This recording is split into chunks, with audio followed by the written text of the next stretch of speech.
Hello palangga! Maligayang pagdating sa klase ni Teacher Lynn. Ngayong araw, tatalakayin natin ang Filipino sa ikatlong quarter. Ito ang mga leksyon natin sa araw na ito. Una, paggamit ng mga salitang pamalit sa ngalan ng tao. Ikalawa, pag-uugnay ng sanhi at bunga ng mga pangyayari sa binasang talata o teksto. Para sa review natin ngayong araw, i-type sa chat box ang wastong pamalit sa ngalan ng tao sa bawat pangungusap. Pumili ng isang salita sa bawat panaklong. Una, ito ang gusto ng ating pambansang bayaning si Jose Rizal. Siya, sila, o ikaw ay umaasang tayong lahat ay magiging mabuting Pilipino. Ano kaya ang sagot mo? Ang tamang sagot ay siya. Pangalawa, ikaw, ako, at lahat ng batang Pilipino ay dapat matutong maging mabuti. Tayo, kayo, o siya kasi ang pag-asa ng bayan. Ano kaya ang tamang sagot? Tayo! Ikatlo, tayong, silang, o kayong lahat ay pwedeng matuto sa ating karanasan. Ano kaya ang tamang sagot? Tayong! Ikaapat, sina Ana, June at Liza ay mga batang Pilipino. Tayo, sila, o kayo ay kasama rin sa pagtatanim ng mga puno. Ano kaya ang tamang sagot? Sila! Ikalima, ipakitang ako, tayo, o sila ay mabubuting batang Pilipino sa isip, sa salita, at sa gawa. Ano kaya ang tamang sagot? Tayo! Nasagot mo ba ang mga ito ng tama? You're awesome, palangga! Ito ang unang leksyon na tatalakayin natin ngayong araw. Paggamit ng mga salitang pamalit sa ngalan ng tao. Basahin at suriin natin ang mga dialogo sa mga sumusunod na larawan. Si Miko ay nagbibisikleta papunta sa eskwelahan. Kumusta? Ako si Miko. Papunta ako sa eskwelahan. Habang nagbebisikleta, ay napadaan si Miko sa dalawang nag-eehersisyo. Pagod ka na ba? Ako na ang bibili ng ating tubig. Ikaw na rin ang maghanap ng ating mauupuan. Sa may kanto ay nakita ni Miko si Tomas na sumasakay sa bus. Siya si Tomas. Sumasakay siya ng bus papuntang eskwelahan. Nakarating na si Miko sa eskwelahan. Alam mo pa ba ang tawag sa mga salitang kulay kahel o orange? Paano sila ginamit sa mga dialogo? Nandito na ako sa eskwelahan namin. May napansin ka ba sa mga salitang kulay kahel kanina? Paano ba sila ginamit? Ang mga salitang pamalit ay mga salitang humahalili sa pangalan ng tao. Ako, ikaw, at siya ang mga salitang pamalit na ginagamit para sa pangalan ng isang tao. Ako ay isang salitang pamalit na tumutukoy sa sarili o sa nagsasalita. Basahin natin ang halimbawa. Mahilig akong kumain ng gulay. Ang ikaw naman ay salitang pamalit na tumutukoy sa kinakausap. Basahin natin ang halimbawa. Ikaw na ang tumawag kay inay. Habang ang siya naman ay ang salitang pamalit na tumutukoy sa pinag-uusapan na hindi kasama ng mga nag-uusap. Basahin natin ang halimbawa. Kumakanta siya.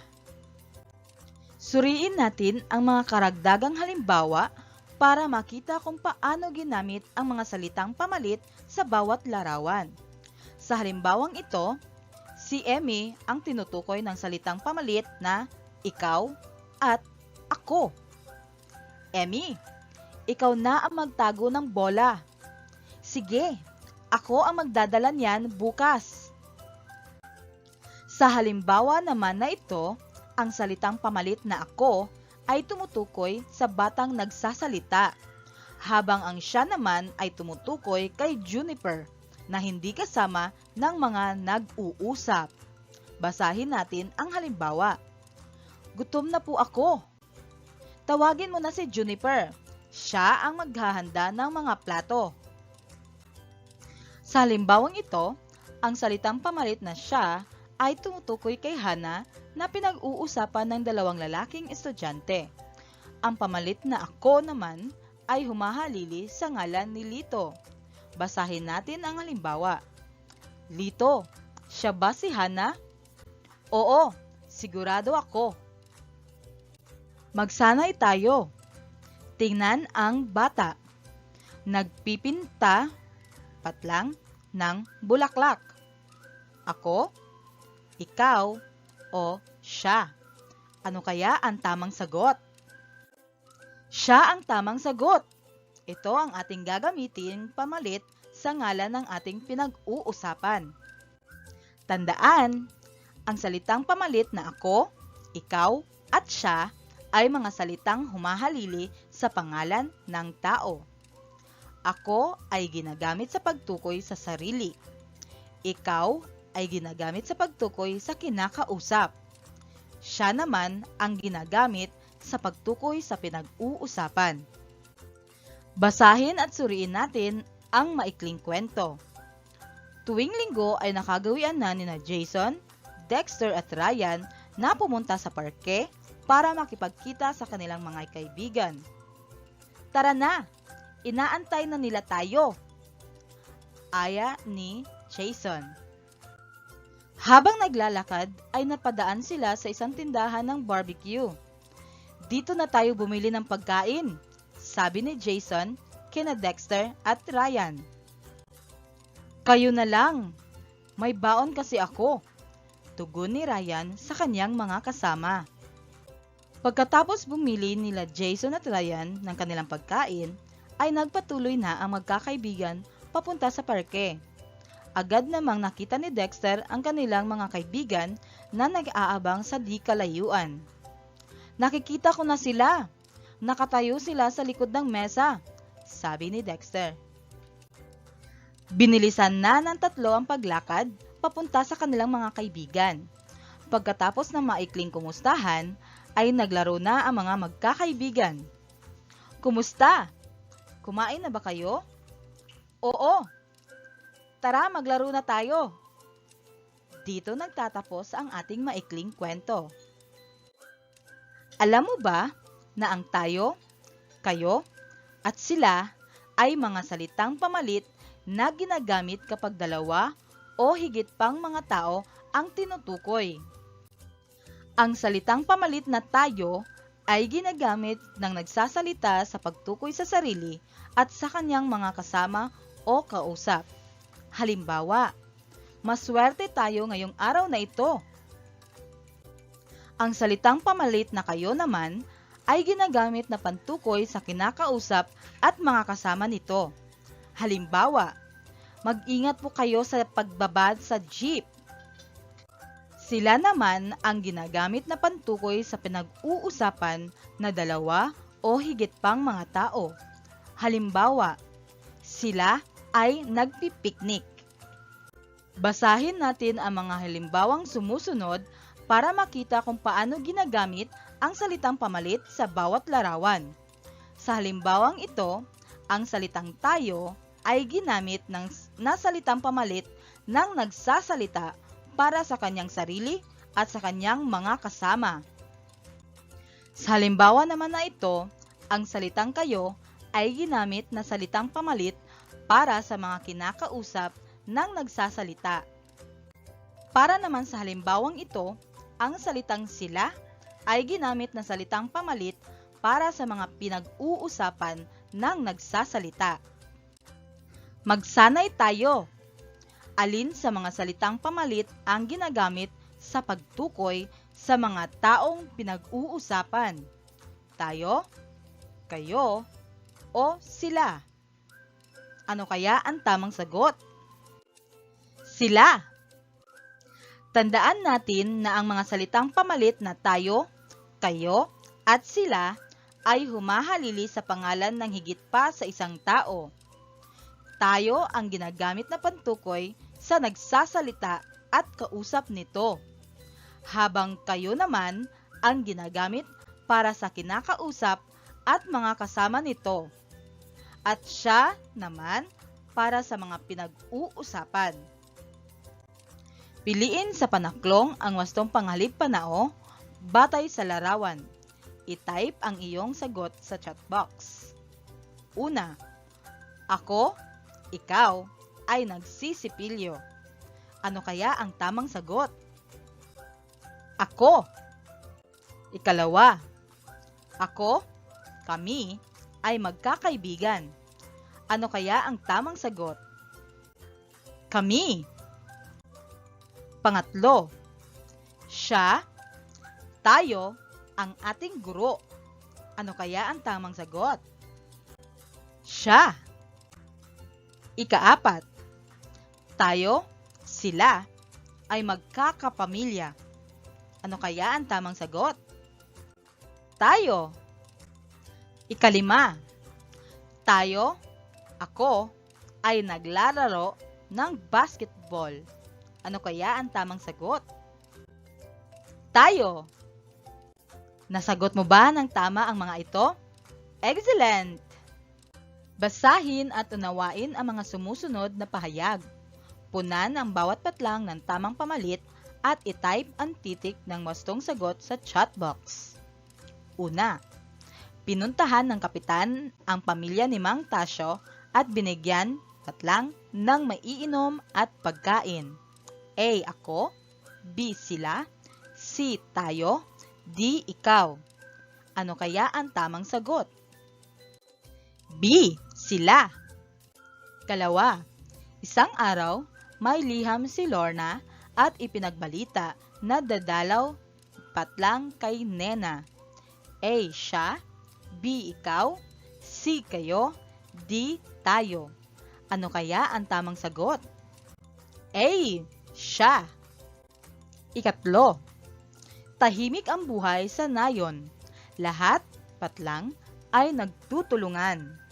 A. Ako, B. Tayo, C. Siya, D. Ikaw. Ano kaya ang tamang sagot? B. Tayo. Ikaapat, pumunta patlang sa dagat ngayon.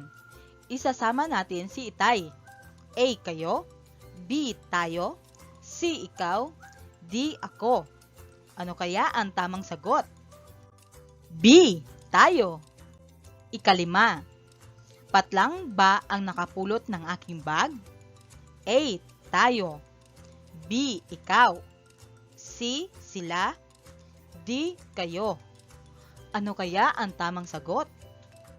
B. Ikaw. Nasagot mo ba ng tama ang mga ito? Super! Ito naman ang pangalawang leksyon na pag-aaralan natin ngayong araw. Pag-uugnay ng sanhi at bunga ng mga pangyayari sa binasang talata o teksto. Basahin at unawain natin ang teksto. Ang mundo. Kung ang mundo ay magulo, ang mga tao ay takot at lito. Sa mga bansang nagmamahalan, ang lahat ay nagtutulungan. Mga tao ay nagkakaisa para sa ikabubuti ng lahat.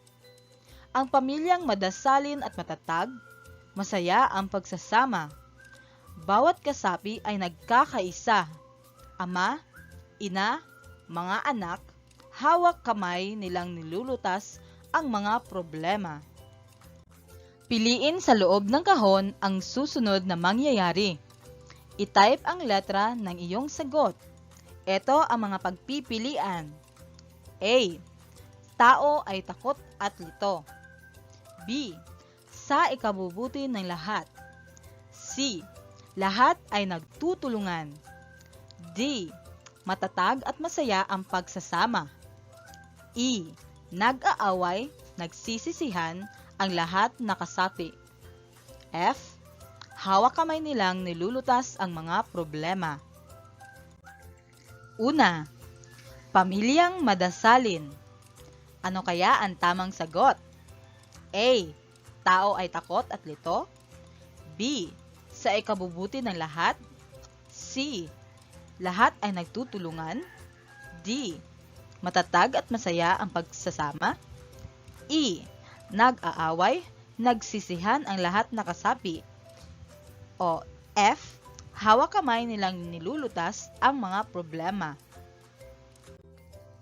D. Pamilyang madasalin, matatag at masaya ang pagsasama. Pangalawa, mga tao ay nagkakaisa.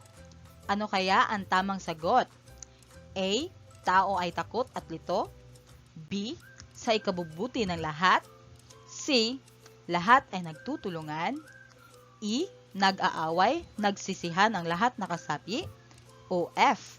Hawak kamay nilang nilulutas ang mga problema. B. Mga tao ay nagkakaisa sa ikabubuti ng lahat. Ikatlo, kung ang mundo ay magulo, A. Tao ay takot at lito. C. Lahat ay nagtutulungan. E. Nag-aaway, nagsisihan ang lahat ng kasapi. O F. Hawak kamay nilang nilulutas ang mga problema. Ano kaya ang tamang sagot?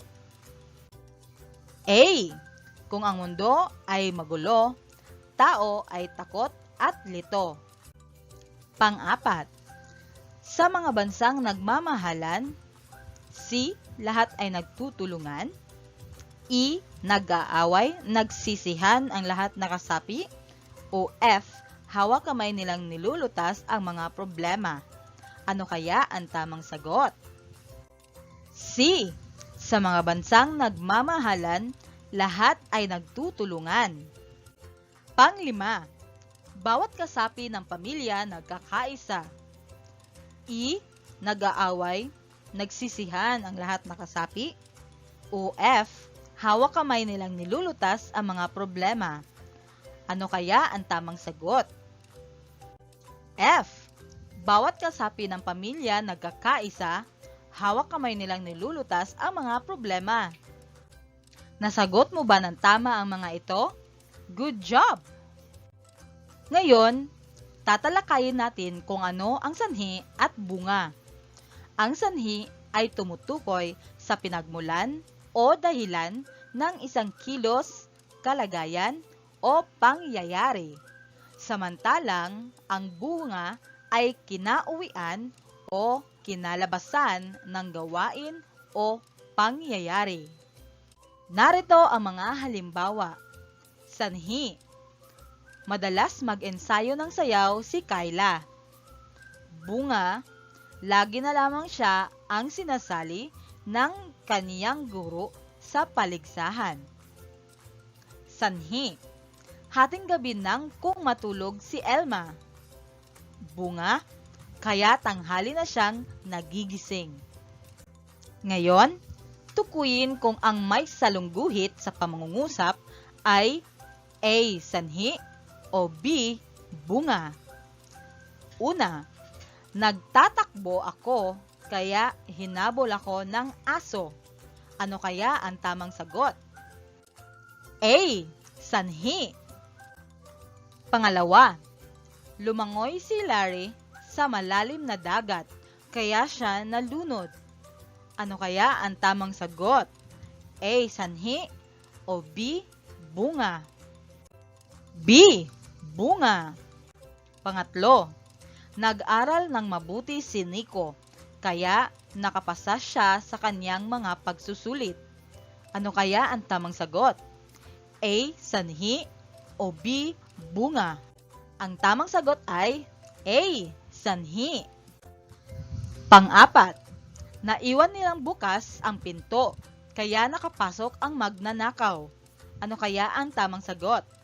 A. Sanhi o B. Bunga? Ang tamang sagot ay B. Bunga. Panglima, mahilig si Jenny na bumili ng cotton candy, kaya laging masakit ang kanyang ngipin. Ano kaya ang tamang sagot? A. Sanhi or B. Bunga? Ang tamang sagot ay A. Sanhi. Nasagot mo ba ng tama ang mga ito? Mission accomplished ka ngayon, palangga! Nagagalak ako at nakadalo ka sa leksyon natin ngayong araw. Maraming salamat!